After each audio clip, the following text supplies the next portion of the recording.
Fofana could be the next player from the big five leagues to go to Saudi. Disappointed, Jules? I'm a little bit. So amazing season with Lens. He's the Lens captain, qualified them for the Champions League, pushed PSG all the way for the title. Could have gone last summer to an English club, to PSG, who were keen. He's from Paris, he's a Paris kid.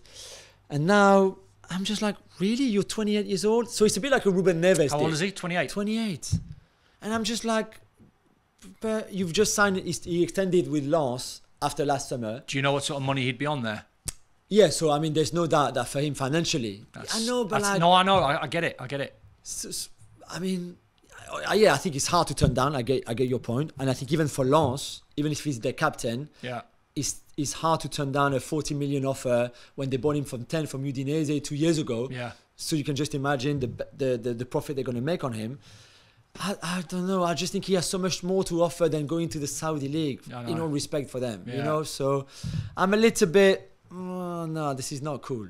But you know, if that's his choice, I respect it. And again, I know what you mean though. You just the Fofana generation for the next, you know, the next five generations are they're good, they're safe, and that's something. So I get that. I'd never blame a player for making that move. True. No, but me neither. But I know what you mean. I think it's a big loss for any of the five big leagues that could have had him. That's definitely. So let's go back to the Saudi League.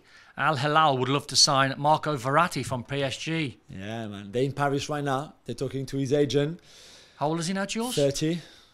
He. Do you think he's ever reached the heights? Because when I watched him, I don't know, from whatever, 22 to 25, 26, whatever, I thought, this guy is incredible. Yeah, man. I thought Barca was the destination. Yeah, he almost went.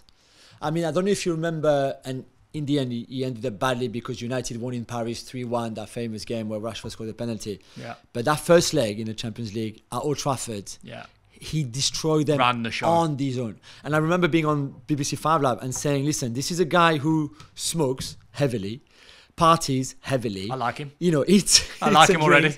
And yet he's capable of putting those kind of performances. The problem, to go back to your question, is there should have been more like that. So I was going to say, I wonder if for those reasons he's never got to where he should have got to. And the injuries.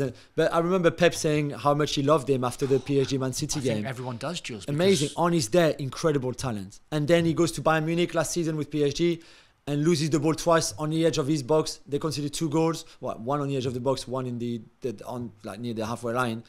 And then that's it. And then literally take PSG, his own team, down by being careless in his passing on his first touch and things like that. And I'm just like, losing some players, PSG now, aren't they? Yeah, man. But you know what? As much as I love him, and he's been there 10 years now, he's been great. We bought him when he had never played in Serie A, for example. He came from Pescara in Serie B. But maybe it's the right time for him, and you rebuild that midfield without him. Yeah. I don't know. I would be sad to see him go because, in a way, he's a PSG legend. But on the other hand, like you said, he hasn't really fulfilled all that crazy potential of his. Such a shame, such a shame. Man.